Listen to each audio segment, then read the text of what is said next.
Fuck my. Oh wow. Is this the Yeah. image that you wanna? Is this I the didn't say image that you anything. want people to have of you? There's nothing Okay. recorded. There's nothing recorded. I think I recorded something. You were Anyway, telling me something about Trump. So can you keep going on what you were saying? no, I would never tell you something about Trump. You don't But like to this is speak about this episode. stuff in public, eh? Only in private. Let's go. Let's do it. So Episode? Naval says, do not play status and zero sum games. And in fact, he says that politics is a negative sum game. It's not even a zero sum game. This is not a political podcast here. This is not a political anything. Not And nice. it probably will never be. Anyway, this is episode 4. And what are you wearing? Washington. Washington who? So this is the Washington football team hoodie, which is funny because they had a different naming, but the league didn't allow them to use that naming. So for some time they just had the Washington football team as the name of the football team. So it's kind of a limited edition. John gifted it to me. Interesting. Is this Washington the state or Washington the district? Or you don't know? Or no idea. Maybe option 3. No idea. Okay, cool. All right, okay, so there's a couple of things I wanted to show you today. Mm-hmm.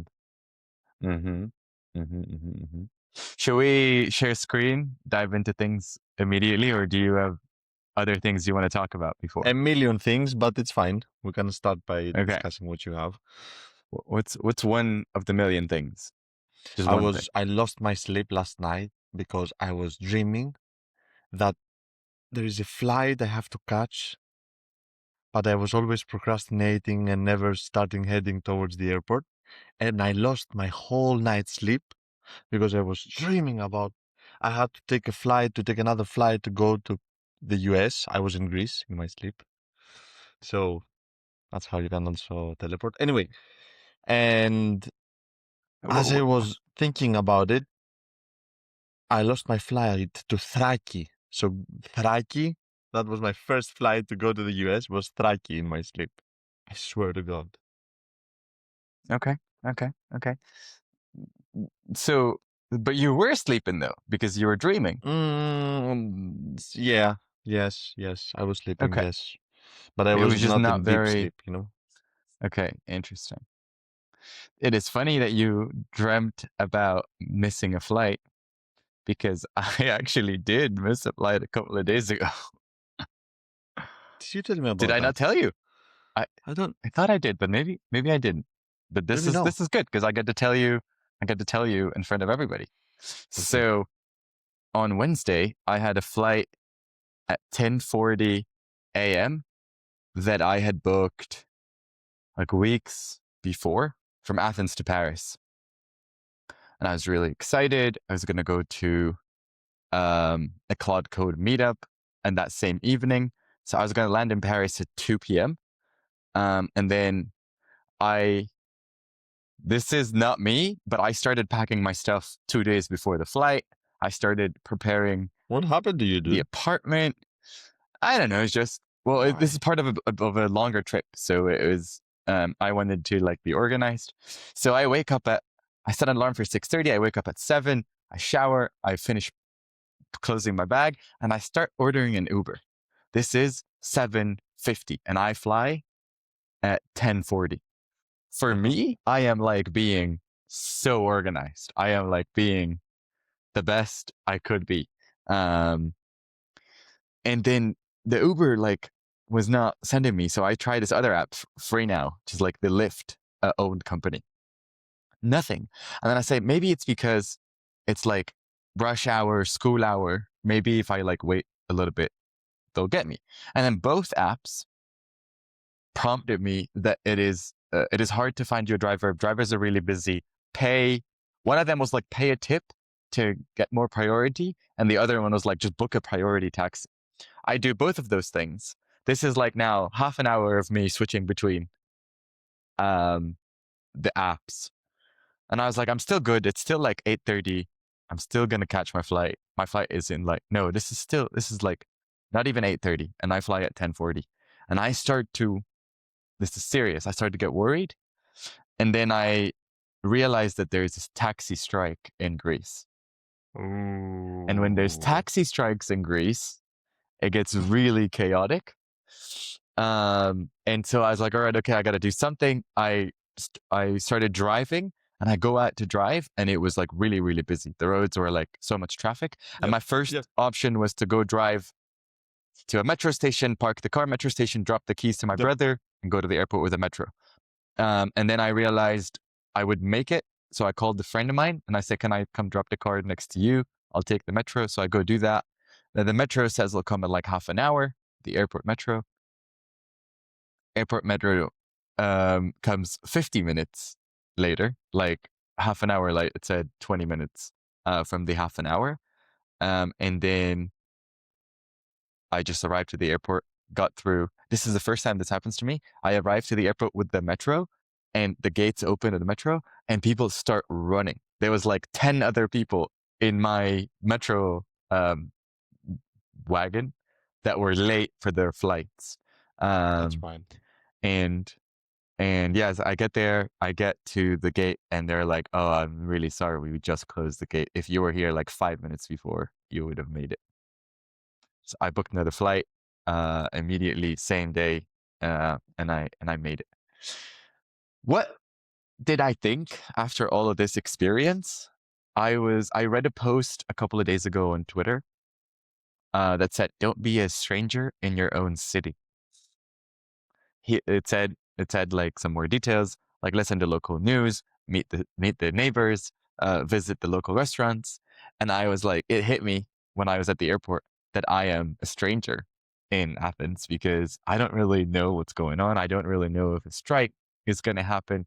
I sometimes feel like I'm too online, but it's okay. Lesson learned. And I just had to spend extra like $50, which is great because in Europe, the flights are like really cheap these days, even if you are like booking same day. Or I was just really lucky. Yeah, that's my little missed flight story. So you saw it in your dreams. I lived it in real life. Somehow we're connected. I've told you about that already once, so let's see what happens. And then the worst for me was the fact that I was in the metro station and the metro for the airport was not coming. Like I knew that I was wasting precious minutes. I knew I was wasting precious minutes. I tried everything I could. I was literally out on the road with cash in my hands to try to pay somebody to just take me to the airport, but it didn't want to happen. And Nope. That's how it is sometimes. All right. Okay. So let me share my screen and show you something that maybe you'll find interesting. Let's see. Entire screen. Go. All right. Okay. So the first thing I want us to look at today is a post from Nikita. Do you know Nikita? This. You know this guy? Yep, Okay. So for those that have never seen this guy before, this is the guy that now runs Twitter. Like he's the head of product at Twitter. But from what I understand, he's like the boss at Twitter. Anyway, I saw him post that they now have picture polls on Twitter. That is, you can vote, do pictures and you can put voting. Exactly. Yeah. And before there was the just online voting. Now voting there's is voting. here. The online democracy, meritocracy is here. Balaji was right once again. Wow, it's coming. Vote for me, Cantelupe. Balaji is always right, or has always been right. For me, it's watermelon. You can vote for yourself. Boo. Anyway, and then somebody commented, bro would do anything except fix the chat, which I agree.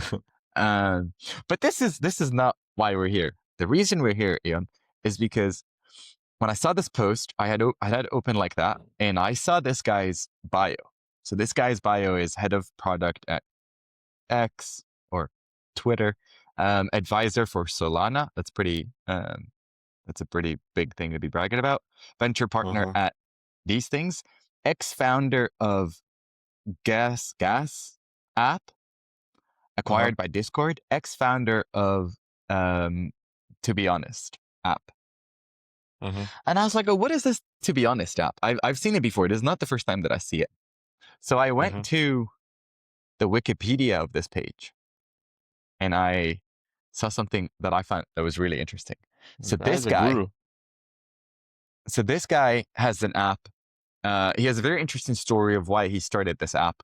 To be honest, and he sold this app to Facebook in 2017. And the concept of this app was it was like a more it was like a social media, but like anonymous social media. People would like send compliments to each other, things like that. He has an interesting story that I listened to on a podcast like a while ago on how he stumbled upon this idea. He apparently was on the app store and he saw an app from Saudi Arabia that people in the US were using, but the app was right to left and the app UI was like in Arabic. I don't remember details of the story, but it was very interesting. I remember it was interesting because he said he saw people from the US using an Arabic app, which to him was like people are clearly begging for an app like that to exist. So to be honest, see who likes you. We go back. Gas app, see who likes you, acquired by Twitter, 2023. What does this mean?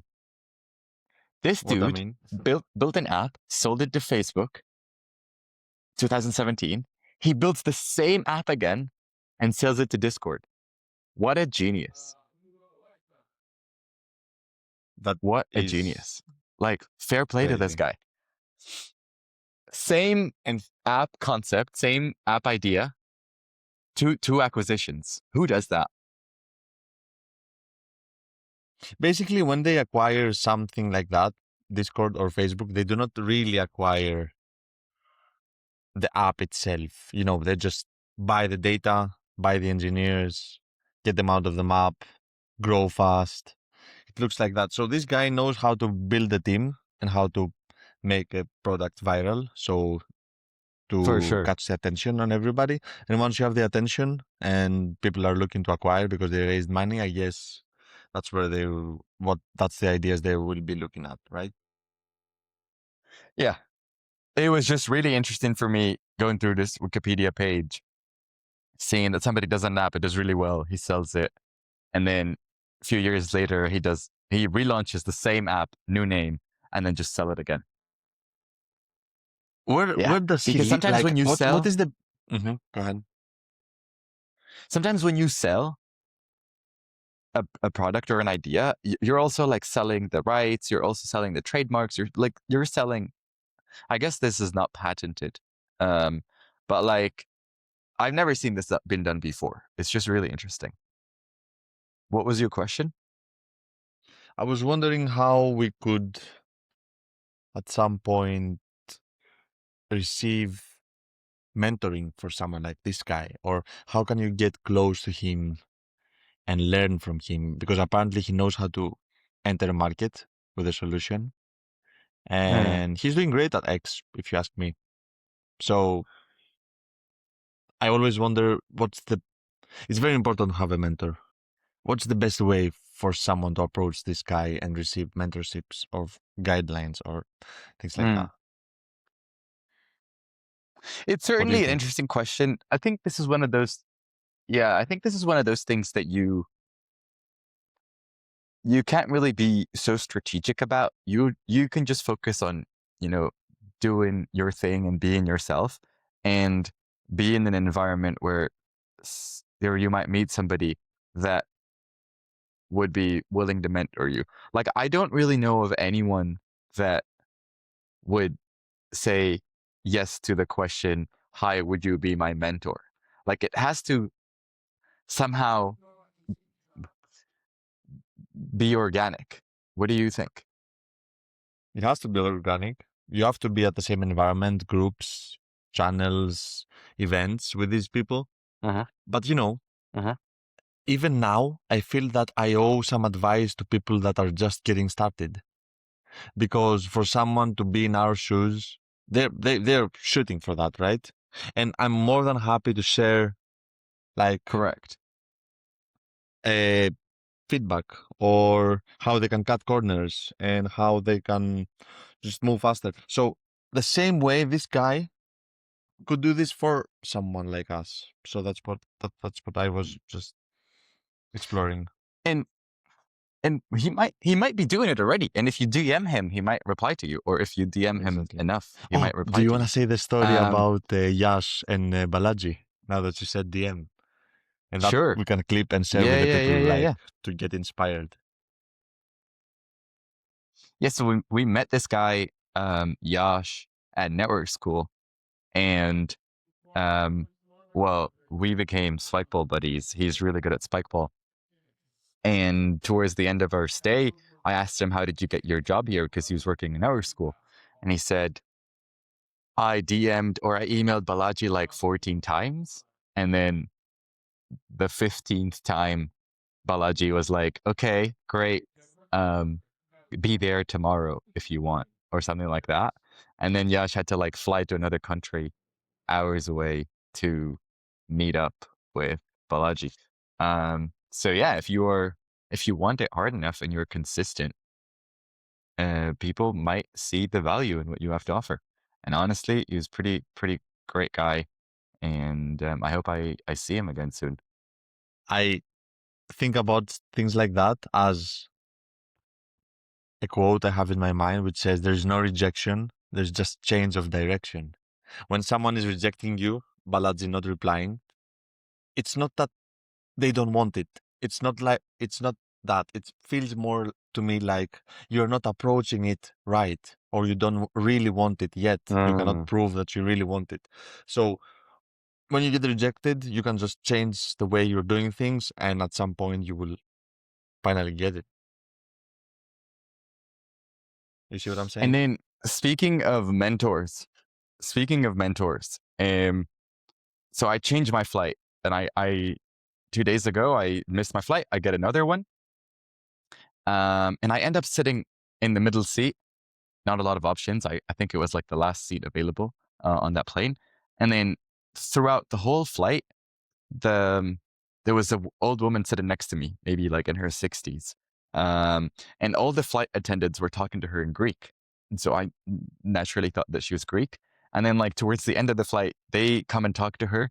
And she was like, "Sorry, I don't speak Greek." And she speaks English to them. And then after that, she pulls out an Arabic book. And I was like, "Oh, interesting." So I turned to her and I was like, "Where are you from?" She say, "Oh, I'm from Egypt." And we talked a little bit about the book, talked a little bit about Arabic. She's like, "How do you know Arabic?" I told her a story of how I know Arabic. Like 10 minutes in the chat, it turns out she works in tech. And I was like, "Oh, what do you do in tech?" She was like, "I did a machine learning PhD in 1996. She did a PhD in machine learning." I was like, "Whoa, machine learning was a thing back then?" She was like, "Well, not the same that it is today, but it was definitely like a research field." This woman went from Egypt to Canada to University of Waterloo, and she was there when BlackBerry went like live. Very interesting. I asked her, "Have you seen the BlackBerry movie?" She was like, "No, I was like Of there course when she it was has. like being Of launched." course she has in And real then I was life. like, That's how "Oh she's my God, seen the that's so movie. cool." No, but continue. And then I was like, I was telling her about San Francisco hackathons. We're going to be going there and stuff like that. She was like, "Oh, I worked in Mountain View." And I was like, "Of course you have." So she was telling me about her experience working in Mountain View 2014. So like 12 God years ago. damn. That was like the golden era of So Silicon what was Valley, the I feel like. juice? What was the Um, juice about the stories that she gave you? Like anything interesting? Well, she was like, it was really competitive. It was a lot of people that were like selling a lot of fluff, like a lot of people talking big talk, a lot of like bullshitters. But she was saying that like the ecosystem is very good at identifying the scammers and the bullshitters. And she also said that it was really hard for her to continue living there when she had a family because it wasn't a family focused environment. So she moved back to Canada. She worked for Shopify for like 10 Nice. years. Oh my God. And then now she moved to France to work at Decathlon, which is also super cool. Like Decathlon is one of the most loved companies in the world. Like they have It's a such a nice big, woman. or at least in the regions that they exist, they have such a big fan following. And yeah, so we chatted, and then at the end she was like, "Hey, listen, if you need anything with your work, need any help, just message me anytime, okay?" And I was like, "See, that's how you get a mentor. Like that is." She literally told me I can ask her about work related things anytime. She's like a legend. I want to be more like her when I grow up. Nice. Listen, Ian, I need to unplug my mic, so I might need to change my mic and plug my laptop in to see if it'll charge. One sec. We can finish the episode here. Can be a short one, 20 minutes.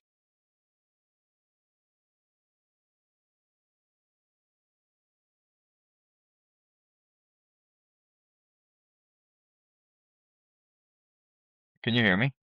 Let's go. He's out. He's back. It's terrible. Oh my God, the Okay. voice is terrible. Let's wrap up. Let's wrap up. Yep. Let's wrap up. So shout out to that woman that sat next to you on the plane. That's gonna be a short episode of us, 21 minutes in. Some stories here and there. Abed showing us and telling us about Nikita Bear. There's a very nice documentary on YouTube you can watch about him and his life and his story. We can link it if we don't forget it. Let's We're go gonna Google that forget it. shit. Last Go thing watch from it. my end with Google my that really shit. bad audio, check out the Anthropic ads that were targeted towards OpenAI. I love that you say my Yeah. audio is terrible and then you Yeah, scream into the baby. microphone. Yeah. So check out the Anthropic ads. They're really cool. Check out the Sam Altman response. Sam Altman's getting a little defensive, but he's really busy and under a lot of pressure. So maybe we can cut him some slack, or maybe not. Um, Mm-hmm. We do? No, maybe we should. yeah, yeah. We'll see you in the next episode, I guess. Bye. Nice. All right. See you, everybody.